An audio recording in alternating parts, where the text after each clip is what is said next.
Ei pessoal, bem, o vídeo de hoje a gente vai usar giz pastel oleoso.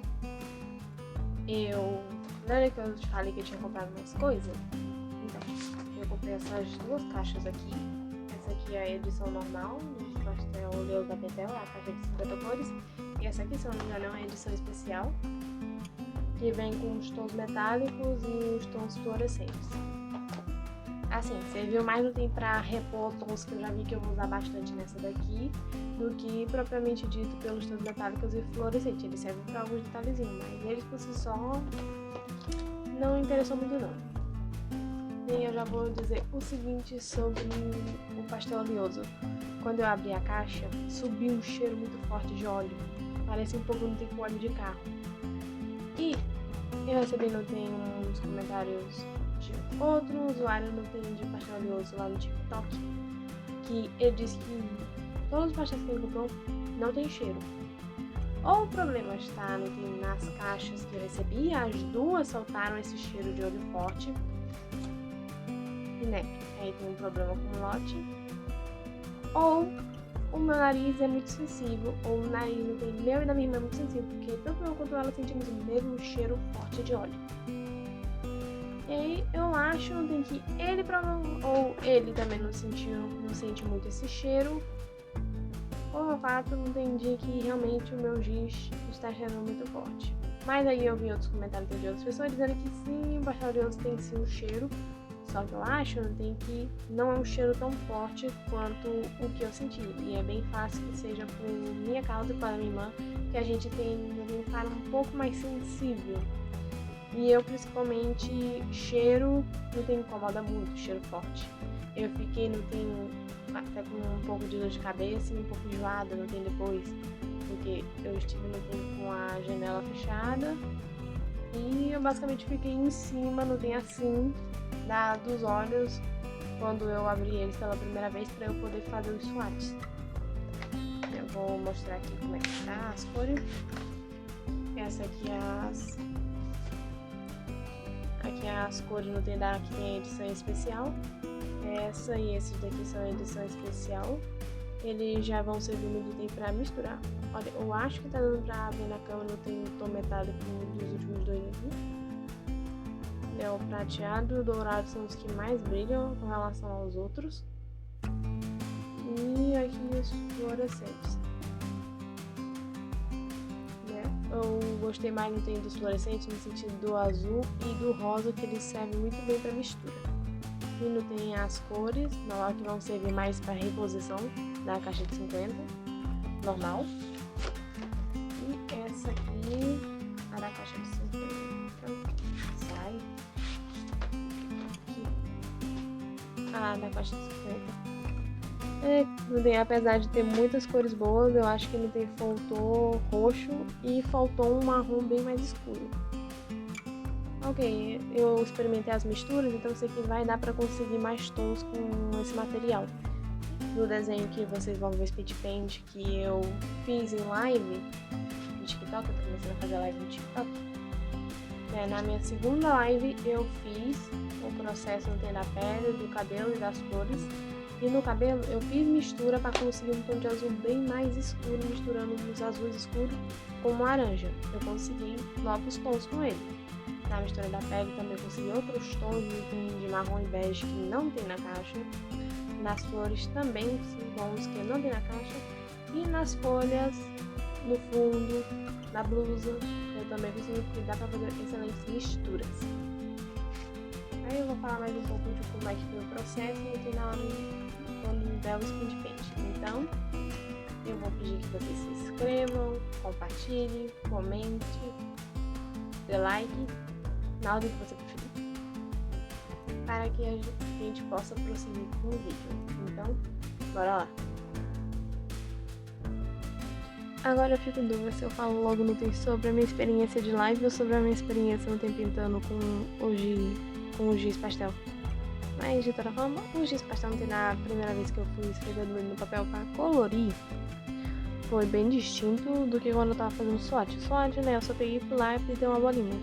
Quando eu me concentrei para pintar fraquinho, para poder fazer camada no giz e fazer mistura, eu percebi que a aplicação dele, tá, não tem em relação ao tato, lembra um pouco o giz de cera mesmo. Não tem a pegada macia, não tem de arrastar no papel. Só que a mistura não. E como é que fica a textura no papel também não. A textura mais, como pode dizer, como se fosse realmente uma tinta em bastão. Você vai lá, vai passando, ela vai misturando enquanto você vai esfregando. Ela vai soltando também os pedacinhos, que é melhor você ir limpando, porque se for pego no meio da lixa, quando você estiver fazendo pintura, ou grudar na sua mão e você passar a mão por outro lugar, vai manchar o desenho. Então tinha momentos que eu parava, pegava um paninho que eu uso para ficar limpando as minhas canetas esferográficas, não tem naquele momento que fica acumulando tinta na ponta, e passava devagarzinho arrastando esses fragmentozinhos no tendo giz que ficavam perdidos no meio da pintura. Quando você vai aplicando o giz, é bom que você preste atenção na direção na qual você está passando o giz, porque é de duas mãos. Ele vai aplicar a tinta em cima e vai arrastar o pigmento que está embaixo dele e ao redor. Se você pegar uma cor escura e não tem para traçar o giz perto dessa cor escura e passar para dentro de uma área mais clara, você vai arrastar o pigmento escuro para dentro. Se você fizer o contrário, você vai arrastar o pigmento mais claro para o lado mais escuro, cobrindo, afastando o pigmento escuro. Depende muito de como você vai pintando, e eu fui aprendendo isso aos pouquinhos. Eu quase estraguei o rosto. Depois que eu fui inventar, eu tentei passar um pouco de branco na lateral mais clara do rosto, onde eu já tinha pintado o cabelo, e era uma área de sombra. Então eu quase que não tenho arrasta pigmento azul pro meio da cara. Depois que eu vi que eu tinha feito isso, eu testei de outra maneira, que é a maneira que eu expliquei, arrastando do claro pro escuro, não pro escuro pro claro. Aí eu consegui limpar relativamente e deixar como se fosse mais um reflexo do cabelo azul no rosto, do que manchado. Se eu tivesse tentado esfumar mais, provavelmente eu teria mudado o tom da pele dela para um tom mais neutro. E eu não fiz isso, ia ficar muito... Assim, as cores não iam bater com o que eu já tinha proposto antes. Claro, quando eu tava fazendo o sombreamento do rosto, eu tive muitas dúvidas, digamos assim, que quando eu não tinha um contexto geral do desenho ainda, das cores, eu achei que eu tinha errado muito na sombra do pescoço. Depois que eu coloquei o cabelo, ficou relativamente melhor. Quando eu estava fazendo a sombra do cabelo, eu pensei até em fazer ela ruiva, só que aí eu pensei, vamos continuar no azul mesmo, porque se eu for colocar ela ruiva, eu vou ter que aplicar outros tons também mais na pele, para poder deixar mais harmônico. Então vamos um cabelo azul, que pelo menos eu tenho mais tons para trabalhar com o cabelo azul do que com o cabelo ruivo, sendo que eu ainda não sei trabalhar bem com esse material. Então, fui no seguro, pintei de azul. Na hora que eu tava pintando de azul, foi que eu percebi que eu não tinha exatamente um azul realmente escuro. O azul ultramarinho, o azul da Prússia, variação do azul ultramarinho que tem, ele não tem uma cor escura, porém é muito vibrante e ainda está muito perto da matiz original do que não tem sendo dessaturado, ou seja, indo pro preto. Inclusive o que é dito como um azul no ultramarinho mais escuro que tem ali, ele é mais transparente, ele não tem pigmento transparente do que de sobreposição. Talvez se ele não sobrepusesse melhor, fosse mais espesso, talvez ele teria ajudado mais, mas não. Tanto que não tem aqui foi um tom que é descrito como mais claro que o azul da Prússia, que eu usei no tem pra ir misturando com laranja para fazer sombra do cabelo. Então assim, faltou tons mais escuros, mesmo que a gente possa salvar misturando com a cor complementar e com preto e com cinza, ainda ficou faltando, eu senti que faltou. No geral, é isso que eu tinha pra falar sobre a pintura. Foi uma pintura muito gostosa de fazer. Assim, você sente que você tem controle, mas você também sente que não tem, é sempre uma surpresa, já que é um material novo. A textura não tem que ir ficando de giz de cera, não tem alguns pontinhos brancos que ficavam ainda na pintura. Eu não senti incômodo de deixar e eu também não queria cobrir. Eu decidi adotar em um estilo de pintura mais como eu faço com giz de cera, sem usar o lápis de cor, que normalmente não é muito comum. Eu só não faço muito por causa que eu sinto que fica muito transparente, e agora eu acho que eu vou poder utilizar o estilo de pintura que eu queria usar com giz de cera, com o giz pastel oleoso, e foi mais ou menos isso aqui. Não tem, tentando deixar, não tem a textura do giz de cera, quando der pra deixar, não tem, quando eu já tiver terminado toda a mistura de cor que eu queria fazer, e com a textura do giz, deixar lá, né, que fica muito bom complementando a pintura. E agora falando da experiência de fazer live. Digamos que somente na quarta que eu consegui começar a falar mais com o pessoal. Nas primeiras 3 eu estava muito calada e muito nervosa por estar falando com pessoas que estavam aparecendo na live e conversando. Digamos assim que a presença da minha irmã ajudou um pouquinho, mas relativamente eu ainda estou com dificuldade de me soltar mais na live, mas acredito eu que na de terça-feira eu vou no TEM estar um pouquinho melhor, já que eu consegui desenvolver conversas e falar mais na quarta. E acredito que também vai servir muito no TEM para compor material para os vídeos aqui do canal, né, que já vai ser uma gravação desde que eu possa aproveitar. Aqueles que me acompanham na live vão acompanhar em tempo real a produção do desenho. Enquanto não tem quando terminar, eu posso baixar no TEM a live, editar e explicar o processo em vídeo depois. Veja, eu estou produzindo conteúdo e posso reaproveitar material. Eu já estou fazendo muito isso de reaproveitar material, só vou fazer mais um pouco agora, não tem, adicionando as lives na minha rotina. Por enquanto não tem, a rotina está sendo bastante caótica e muito ocupada. São 3 vídeos por semana, são 18 shorts também por semana, 18 a quase 30 vídeos no TikTok por semana. No Instagram também está quase sendo 18 a 20 postagens por semana, e pega as postagens do Instagram e bota no Tumblr, no Sky, no X, no Threads. Então vocês veem que eu tô postando muita coisa em muita plataforma, então assim tá sendo meio caótico, mas estamos nos ajeitando.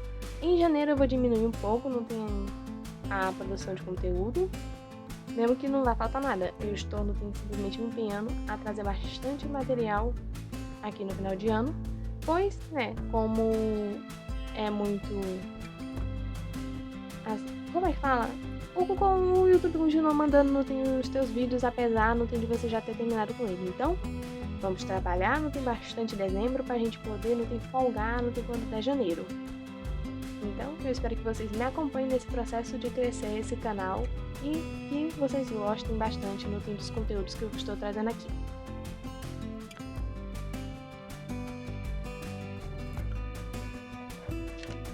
Bem, pessoal, aqui tá o resultado.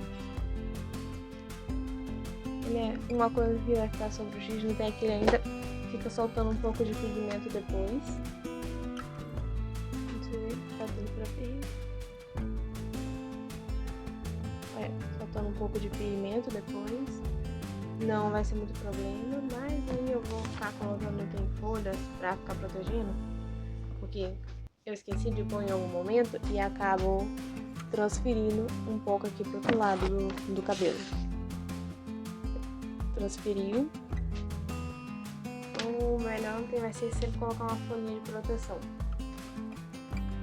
Como eu expliquei, o processo foi uma delícia no de fazer.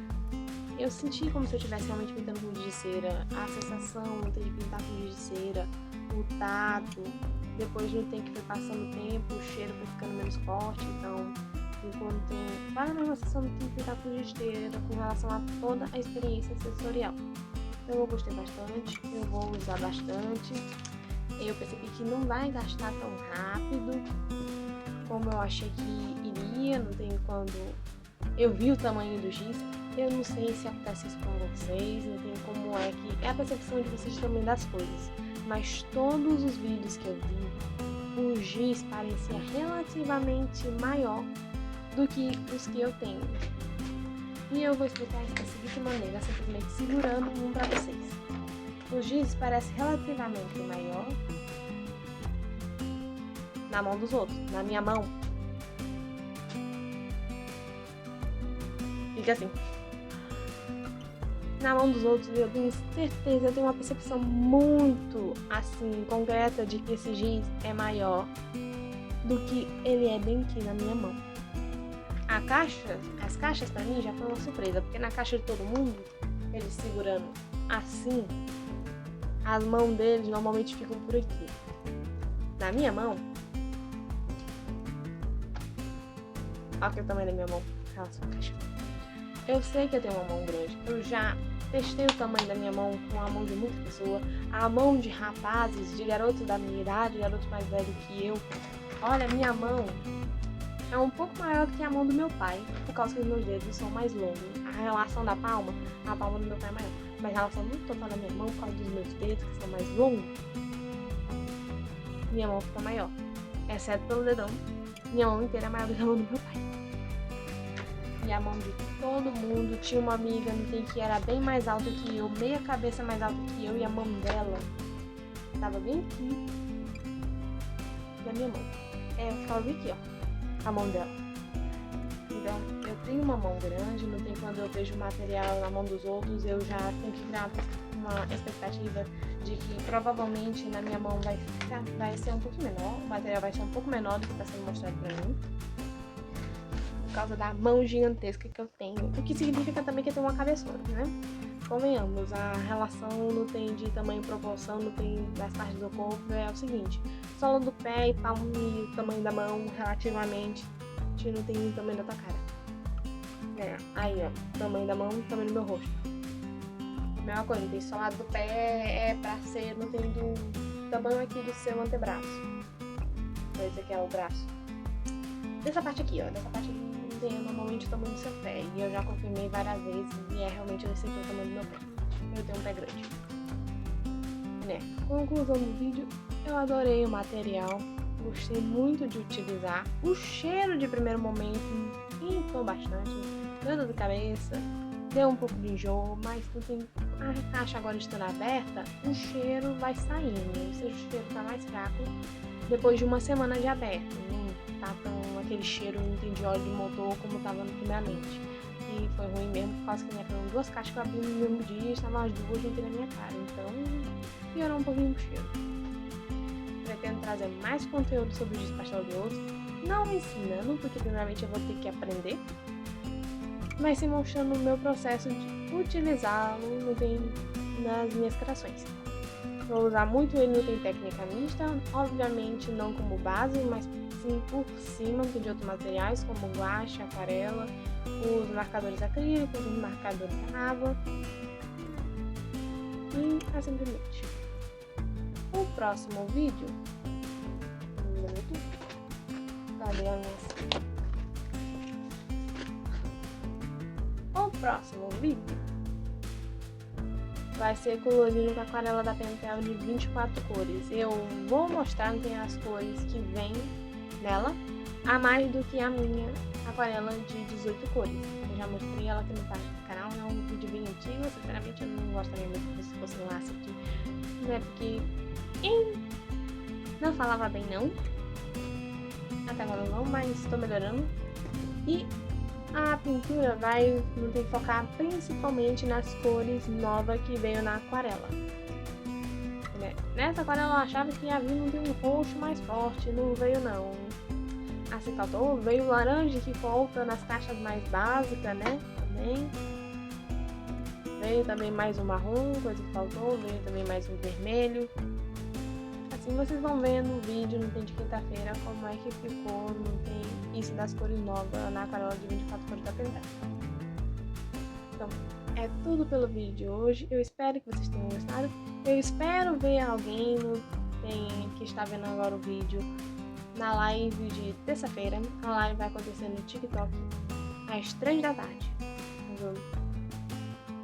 A minha conta de TikTok tá linkada na descrição e vai estar linkada também no comentário fixado. Então, me despeço por aqui. Tchau!